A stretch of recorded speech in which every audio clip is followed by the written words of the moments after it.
আমাদের যখন আমরা জন্মদিন সেলিব্রেট করি তখন কিন্তু কেকের ওপর আমরা এরকম মোমবাতি দিই এবং সেটাকে নিভিয়ে আমাদের উইশ, আমাদের মনস্কামনা পূর্ণ করি অনেক সময়। তো নতুন বছরও চলে এসছে এবং আজকে তো স্কুলের জন্মদিন, তো স্কুলের জন্মদিনে তো সেলিব্রেট করার জন্য আমি ছোটোখাটো না, একটা বড় সড়ো ক্যান্ডেল অর্থাৎ মোমবাতি নিয়ে চলে এসেছি। এবং এই মোমবাতি নিয়ে কিন্তু আমি আজকে আপনাদের সকলকে দেখাতে চলেছি ভারতীয় মোমবাতির আশ্চর্যজনক একটি জাদু, যেটাকে আমরা বলে থাকি the great Indian candle trick. তো এবার আমি সেই গ্রেট ইন্ডিয়ান ক্যান্ডেল ট্রিকই আপনাদের সকলের সামনে তুলে ধরতে চলেছি। অলরাইট, তো এখানে আমার কাছে দেখতে পাচ্ছেন একটি মোমবাতি জ্বলছে, খুবই ডিমলি জ্বলছে, আস্তে আস্তে জ্বলছে, হয়তো আপনারা দেখতে পাবেন না, বাট এই মোমবাতিটা বেসিক্যালি জ্বলছে। এবার according to the great Indian candle tricks magic আমি নিয়ে নেবো একটা চোখ। এই ম্যাজিকের আরেকটি সরঞ্জাম হলো একটা খালি চোঙ অর্থাৎ টিউব। ওকে, এবং এই টিউবটা কিন্তু সম্পূর্ণভাবে খালি রয়েছে। ওকে, একদম খালি।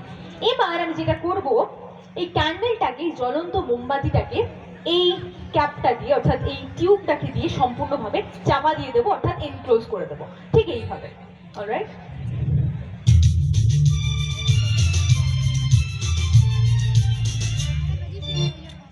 অলরাইট, সম্পূর্ণভাবে কিন্তু আমি এটাকে এইভাবে চাপা দিয়ে দিয়েছি।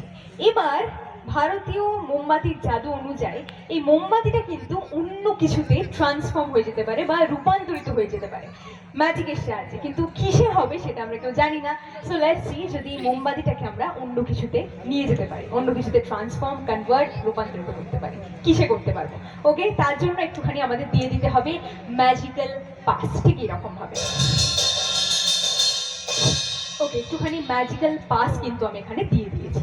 এবার আসল ম্যাজিকটা শুরু হবে। আমি এটা খুলতে চলেছি এবং দেখবো যে অ্যাকচুয়ালিতে কি হয়। ওকে, সবাই মিলে আমার সাথে একবার কাউন্ট করবে। ওকে, 3, 2, 1 বলে। ওকে, সবাই রেডি? 3, 2 and 1। আমাদের মোমবাতি কিন্তু একেবারে ভ্যানিশ হয়ে গেছে এবং আমাদের কাছে এখানে একটা সুন্দর এবং রঙিন ছাতা কিন্তু চলে এসছে। জাস্ট লাইক ম্যাজিক, একেবারে কিন্তু ভ্যানিশ করে গেছে।